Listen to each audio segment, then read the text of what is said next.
नवरात्रि में व्रत और उपवास को नियमों से ही करना चाहिए। व्रत नियमों का पालन करना जरूरी होता है। इन 9 दिनों में उपवास में कई लोग खिचड़ी, फलाहार आदि उपवास की चीजें खाते हैं। इसके अलावा व्रत रखने के कुछ नियम भी है। आओ जानते हैं इन नियमों को। 1. यदि आप नवरात्रि का उपवास रख रहे हैं तो ब्रह्मचर्य व्रत का पालन करें। 2. इन 9 दिनों में झूठ नहीं बोलना चाहिए और क्रोध नहीं करना चाहिए। 3. इन 9 दिनों में किसी भी प्रकार से किसी महिला या कन्या का अपमान न करें। 4. इन 9 दिनों में यदि आप उपवास नहीं भी कर रहे हैं तो भी आपको गुटखा, पान, मद्यपान, मांस भक्षण और मसालेदार भोजन नहीं करना चाहिए। व्रत में बार बार जल पीने से भी बचना चाहिए। 5. अधिकतर लोग 2 समय खूब फरियाली खाकर उपवास करते हैं। ऐसा करने से व्रत का फल नहीं मिलता है।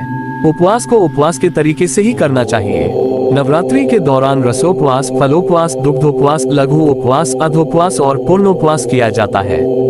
जिसकी जैसी क्षमता होती है वह वैसा उपवास करता है। 6. व्रत में यात्रा, सहवास, वार्ता, भोजन, गाली बकना आदि त्याग कर नियम पूर्वक व्रत रखना चाहिए तो ही उसका फल मिलता है। परंतु कई लोग ऐसा नहीं करते हैं। 7. अशौच अवस्था में व्रत नहीं करना चाहिए। जिसकी शारीरिक स्थिति ठीक न हो, व्रत करने से उत्तेजना बढ़े और व्रत रखने पर व्रत भंग होने की संभावना हो, उसे व्रत नहीं करना चाहिए। रजस्वला स्त्री को भी व्रत नहीं रखना चाहिए। यदि कहीं पर जरूरी यात्रा करनी हो तब भी व्रत रखना जरूरी नहीं है। युद्ध के जैसी स्थिति में भी व्रत त्याज्य है। 8. माता जी का व्रत रखकर शास्त्र सम्मत विधिवत पूजा अर्चना करना चाहिए। व्रत को बीच में ही तोड़ना नहीं चाहिए।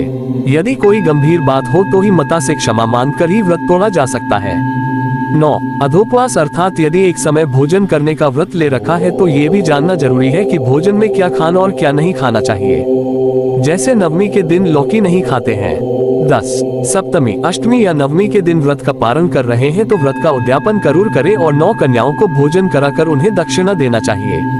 तभी व्रत का फल मिलता है।